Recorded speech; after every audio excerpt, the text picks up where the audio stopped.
Hello, happy friends. How are we all doing today? I want to give you a sort of executive summary of something really important because I listen to a lot of work coming in from students and giving lots of advice and all the rest of it, and I hear something really common, particularly with people who don't come from the more techie side of music, and that is, even though in their heart of hearts they know they should do it, they just stick to one articulation all the way through, and they don't add any controllers, and they don't change articulations, and they think, music sounds all right, yeah, but it could sound so much better. And I just wanted to show you why that's so important, and why if you're not using multiple articulations, either through key switches or on different tracks or whatever, and you're not using the controllers, then you are not getting the best out of the samples you've got. Okay, so let us leap into, here we are in Cubase. I've got Hollywood brass loaded up here. This is the 6 French horn marcato.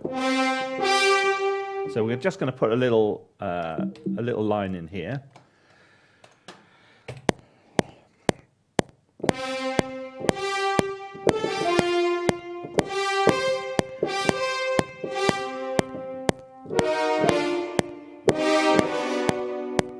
Okay, now that sounds absolutely fine, but it could sound a lot better.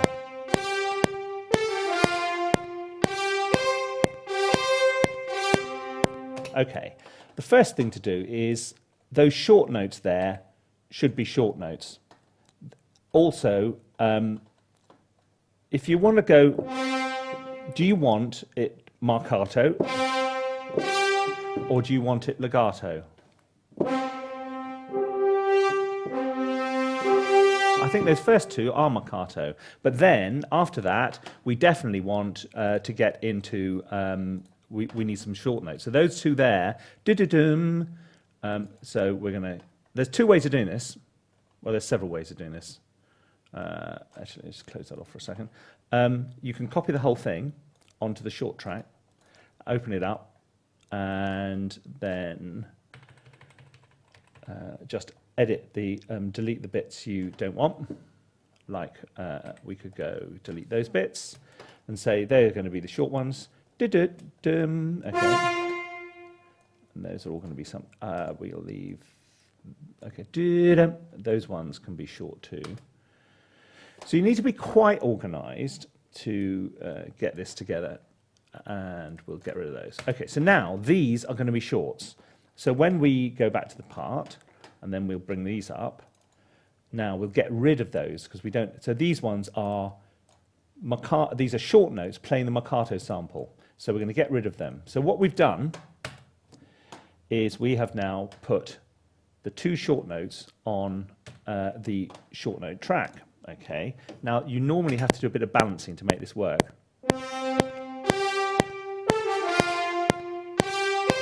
Instantaneously, that sounds better. There are other ways. I mean, if you're working with key switches, you put a key switch in. Now, here's the other one. I think boot it is going to sound better on legato.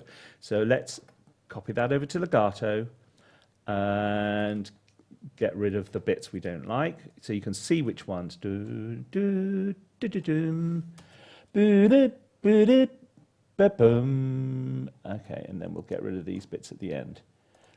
Is that one? I think these two will stay as. Okay, so we're going to have two boot-ups. Now we make sure they overlap, because that's what triggers the legato. That one doesn't, so we can drag it out. And okay, that looks all right. Now we go into the other one and get rid of those. So we're not we're duplicating and then getting rid of the bits we don't need. Okay, so where's the blue blip? There's that one. Blue blip, blue blip. Right, now let's see if this works.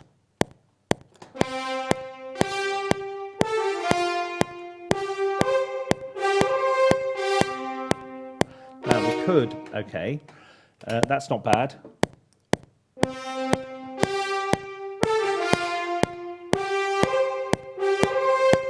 That's too long, so let's make that short.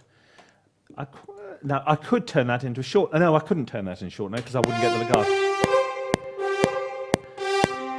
Okay, that's good. Right, now, do you see this bit at the end here?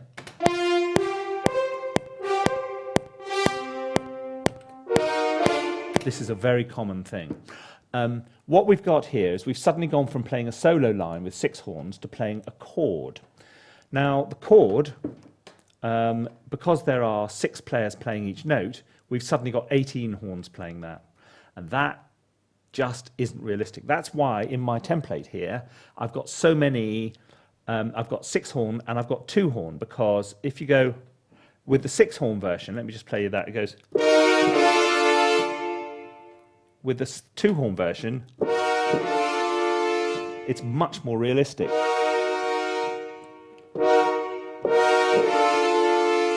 Because there's only 2 notes on each, 2 players on each note, which is what you'd have on a decent sized orchestra. So what we're going to do is, again, we're going to copy this over to the 2 horn one, and then we're just going to get rid of all that stuff. And we're going to open it up, make sure we've, okay, that's all right. Did we put that on the, did we put that second short on? Yes, we did. So we can get rid of the second short. So we've got, actually we could, come on, you can, yeah. Okay. Let's get rid of that now. Actually, the short there, I should really, strictly speaking, put it on the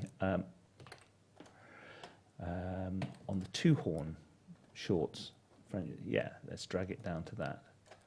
And then this one, again, is another long lingering one. So what am I going to do with that? Get rid of that one too. Right, I want to get rid of all that at the end there, don't I? Now, what happens when you start...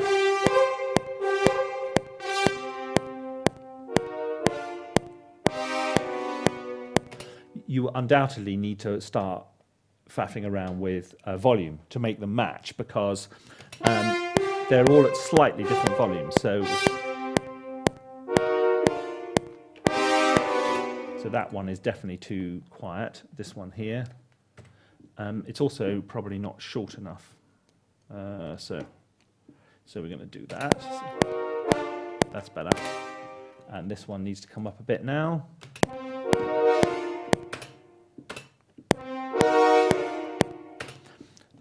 Let's put this, it's in merge. Right, there's a number of ways of adding controllers. You can either play them in, or you can draw them in.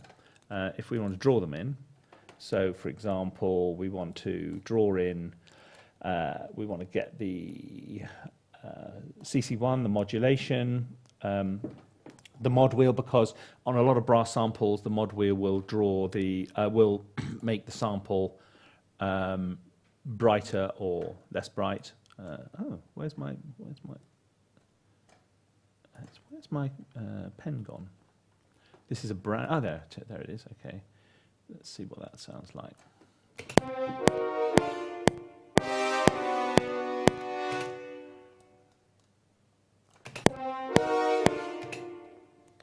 Okay, let's bring the volume up a bit.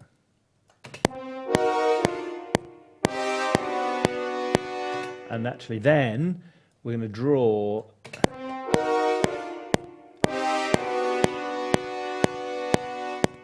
we want this to get quieter.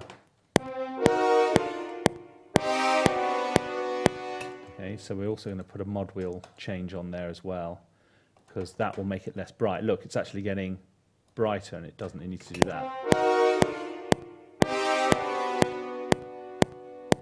That's better, much better. Okay, so now we need to go back into the short. Now, in this library, modulation wheel, for the lower the mod wheel is down this way, the shorter the note, and so we want it super short. So it goes here, bah!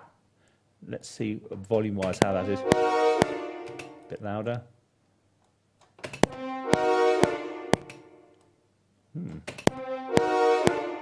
That's better. Okay, right, let's have a little performance from the beginning. Now, it does take longer, obviously.